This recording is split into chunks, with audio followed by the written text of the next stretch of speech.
some document analysis. Yeah, so the customer or the stakeholder may supply some documents, and then you could analyze document with a continuous feedback.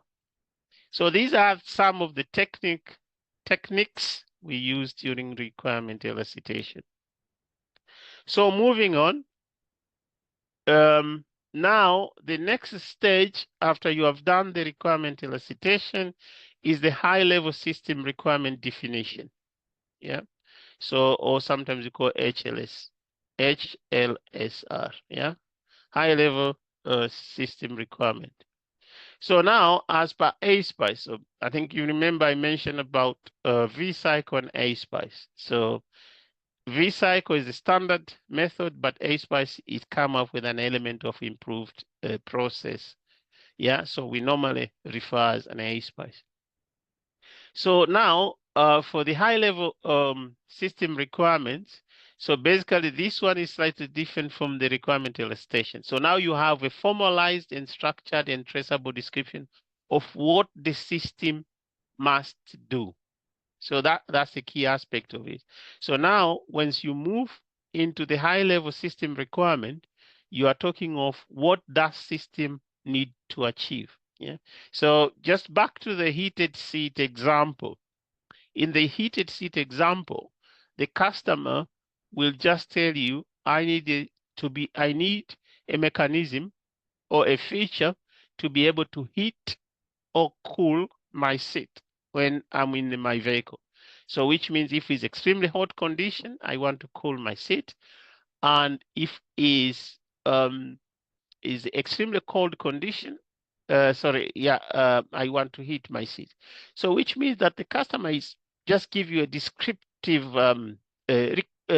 descriptive requirement, not exactly what that need to be, and not in a structured way. It could be in a verbal, it could be just in a simple document, but we need to turn that into a formalized and structured kind of what system we need to decide to design to meet with what the customer needs. So what the system must do to achieve the customer demand. Yeah, and usually this is, as I mentioned, is derived from the customer and stakeholder needs, which is through the requirement elicitation.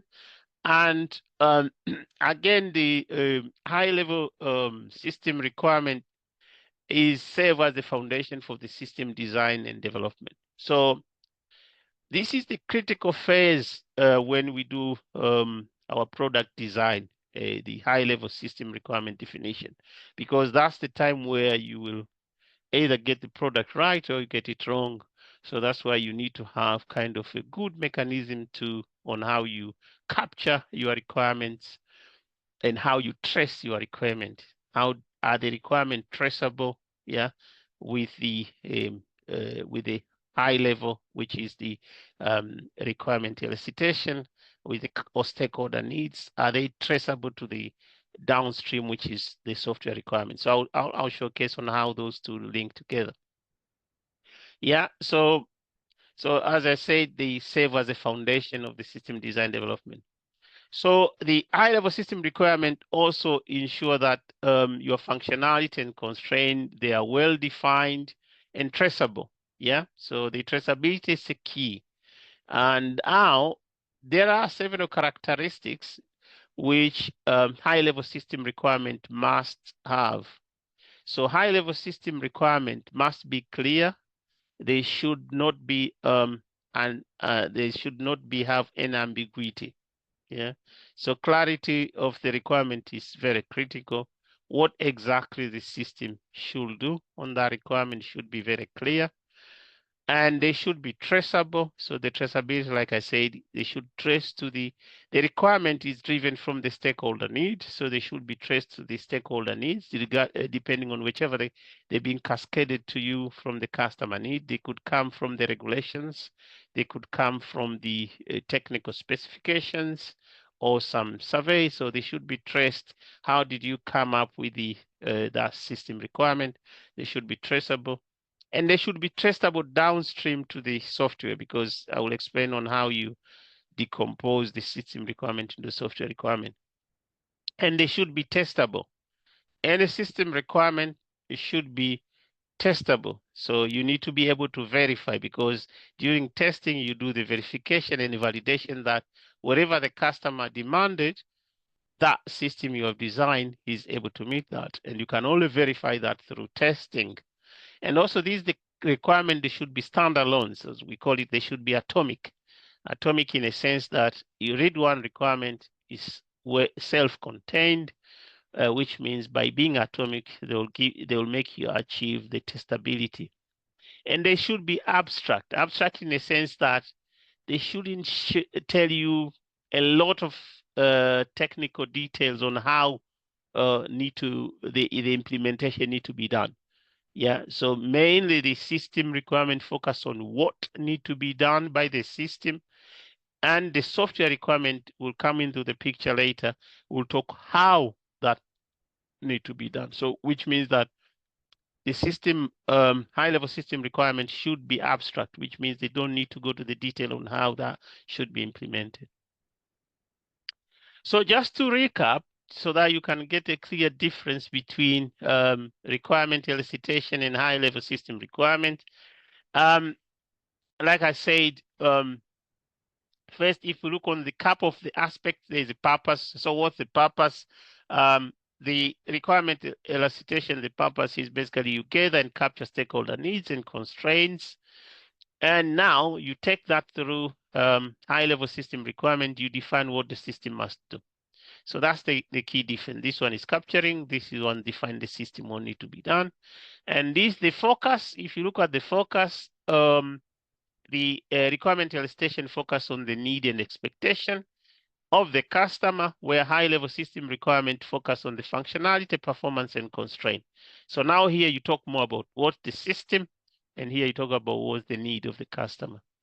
And in terms of the level of details, so these ones, they are high level, and often they are not structured. Like I said, it could be through interviews, it could be some, some documentation captured on survey, or they could be semi-structured, but the high level requirement, basically they are detailed and formalized and captured with the specific tools, which I'll show you some of those tools used to capture those requirements and give you some sample of those high-level system requirements.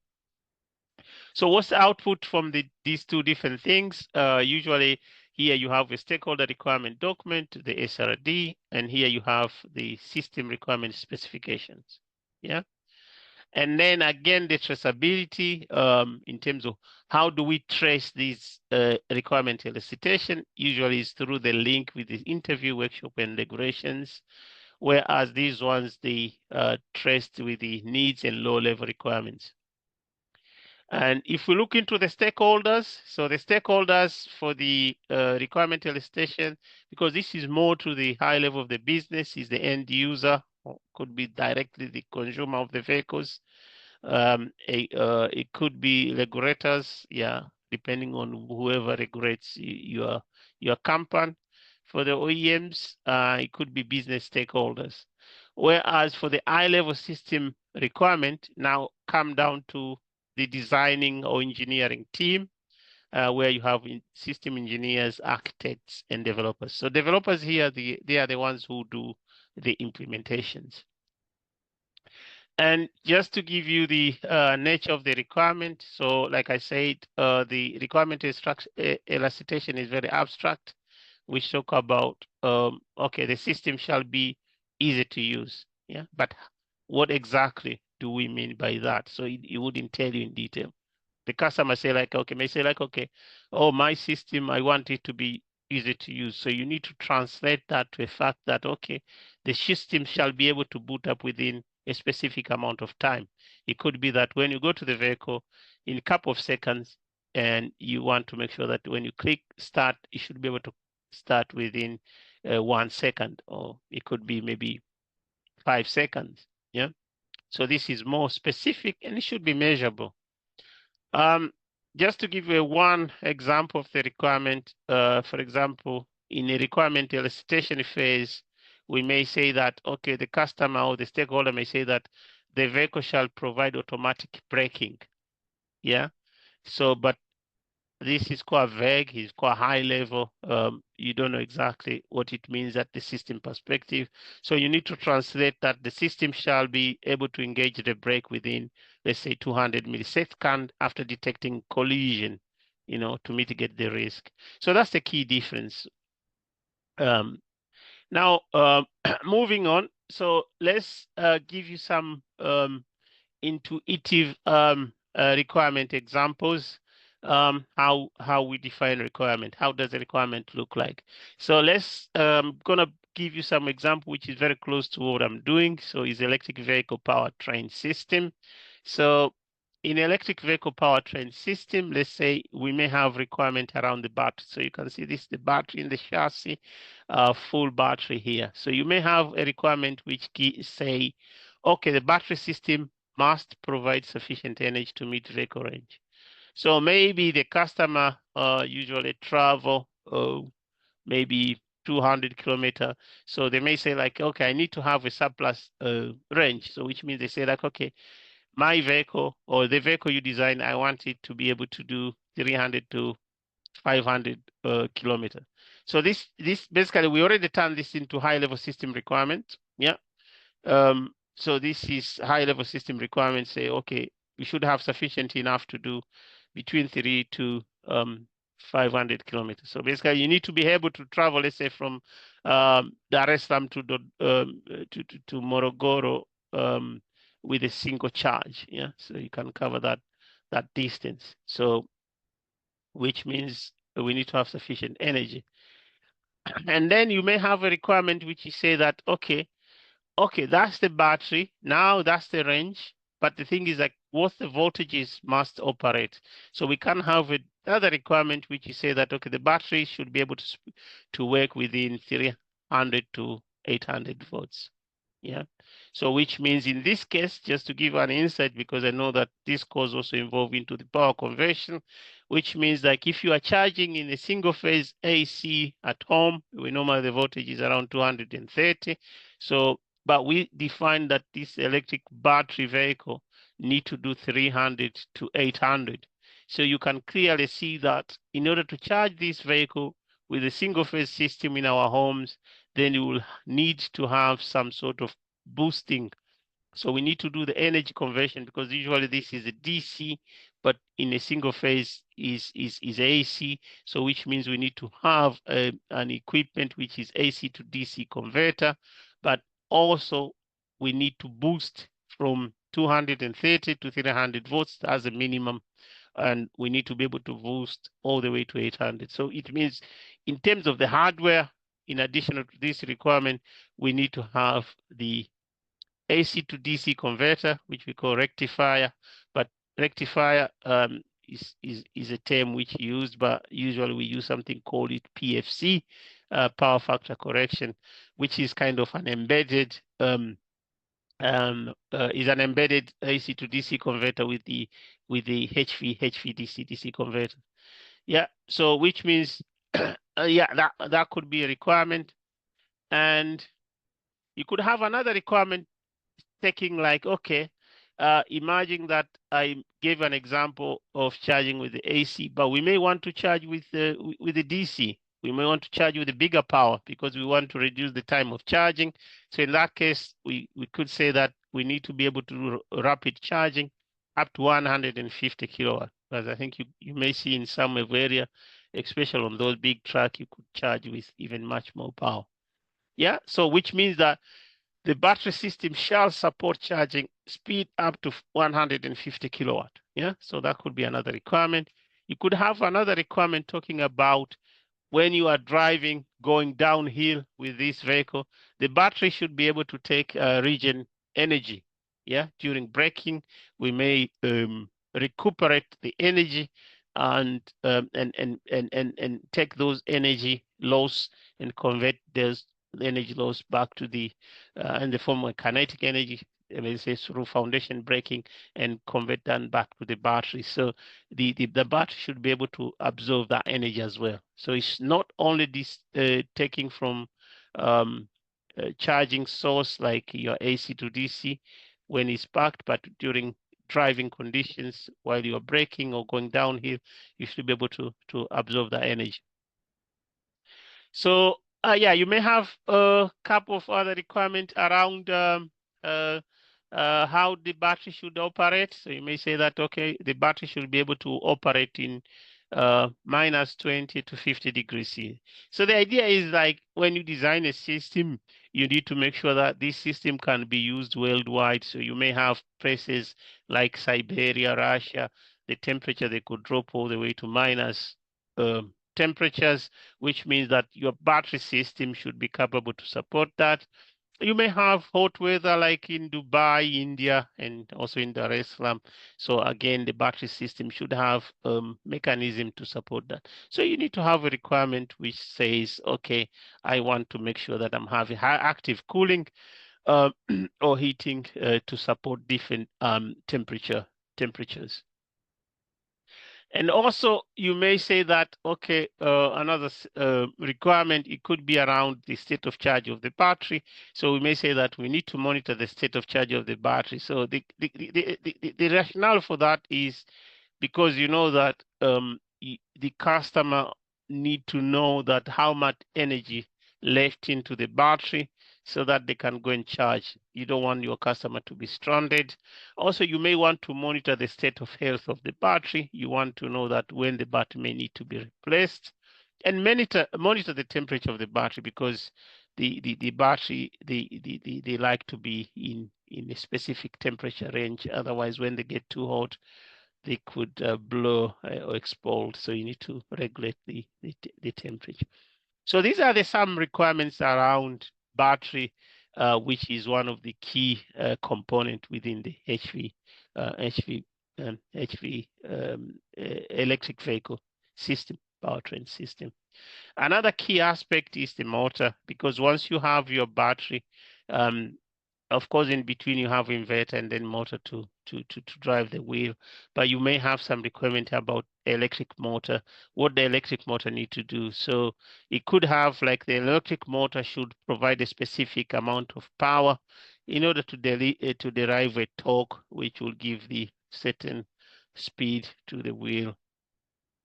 So you may need to have another requirement about, because the key thing of these vehicles also is around efficiency. You may define how efficient of your motor should be. For example, you may say that the efficiency shouldn't be less than 90% under nominal load conditions. You may have requirement around, again, region. This motor should be able to ensure that also it can recuperate energy up to 80%. And then you may have requirement of what's the temperature of operation of that machine. Again, you need to specify the temperature. And then you may need to specify which support. So usually, there's eco mode for economy mode, which basically is more efficient mode. Could be normal mode or it could be sport mode. Yeah. And then you may have things which are function safety related, or it could be some some function safety related requirement where you say that you don't want your motor to overheat, so you should have a protection mechanism um, to protect against overheating. So in this case, this you can see this is the requirement. At this level, it didn't tell you what the hardware and software shall do, but it said that the electric motor must be protected against overheat with an integrated thermal sensors. But knowing these requirement that is called thermal sensors, you know that there is an hardware requirement. You need to fit a physical sensor in there. And then that physical sensor may work closely with the software to achieve that. So moving on, now, so we look at two parts. So we have looked at the electric battery and electric motor. So we may look at the DC-DC converter. So the DC-DC converter, you may have the requirements. I'll move a little bit faster here because I think you get the concept. You may have the requirement which say that the DC-DC converter um, shall convert the HV battery power output from 400 or 800 to lower, which is 12 or 48. Yeah, which means now this basically the idea is you in your vehicle, you normally have the electric vehicle, you normally have HV battery, which is high voltage battery, which means the energy from high voltage battery is usually for propelling the vehicle, yeah, is for providing traction to the vehicle. But inside the vehicle, you have low LV system as well, low voltage system. So the low voltage system is those things related like heated seat, heated windscreen, it could be your radio and all of that. So those are LV systems. So in that case, you need also LV architecture, which is 12-volt battery. So which means in between, so now this is linked back to your class of 211, is you may have a DC-DC converter, which means you will take your HV, which could be 400 or 800, or it could be from the other example, which we show 300 to 800, and convert that down to 12 volts. So in this case, this DC-DC converter will act as a back converter, which means we will be stepping down the voltage from 400 or 800 to 12 or 48 battery to support auxiliary systems or to support your LV systems, your windows or your doors and so on. So which means that you may need to have a requirement of DC-DC to step down the voltages. You may have a requirement around converter system to give sufficient power to the lighting or infotainment systems, the HVAC and all of that. You may also have requirement again, because these are the power conversion devices, efficiency is the heart of them. So you need to have to define the efficiency which you need to operate at. You may have a requirement on protection, again, the function safety, because you don't want them to overheat. So you may have a protection against overcurrent, over voltage, or same aspect. So again, if you look on this, just to link back to your class of C 211, is you can see that the DC-DC converter, you need to have some cooling. The part of instrumentation, you need to put some cooling mechanisms, so you can use some heat sinks to cool them, especially the MOSFET, they tend to get quite warm. So you may need to make sure that they have the heat sink embedded on it. And you need to have a sensor to read the currents and to read the voltages so that you can apply the corresponding derating to ensure that you protect those components. Now, another key aspect of the component within electric vehicle powertrain is an inverter. So you may have a requirement around inverter. They could be pretty similar in terms of the structure on how they look with the DC-DC converter. You may say that, okay, now the inverter system shall convert DC power from the battery to AC. Because from the battery, I have a nice diagram I'll show of the powertrain. But from the battery, it goes to the inverter. So the battery will have a DC, and then the inverter will convert that DC into AC, and the AC will power the electric machine or electric motor. Electric motor will generate torque, and that torque will propel the vehicle. Yeah. So which means that your inverter, one of the requirements, you shall be able to convert the the DC from the battery and down to an AC so that you can power your machine. And then again, like I said, they're pretty similar to the DC-DC converter because they're part of power electronics. So again, you need to define the efficiency. You may have the requirement around regenerative braking again.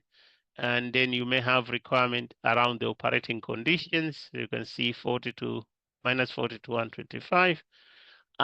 You may have also requirement around the detection of the faults. So you can see that the fault detection is in both DC-DC and as well as inverter is also going to be fault detection also in a battery and fault detection also in a motor. So a common requirement. But you can see just the key element of these high-level system requirement, they have specific structure. So you can see here, it says inverter shall, the inverter system must.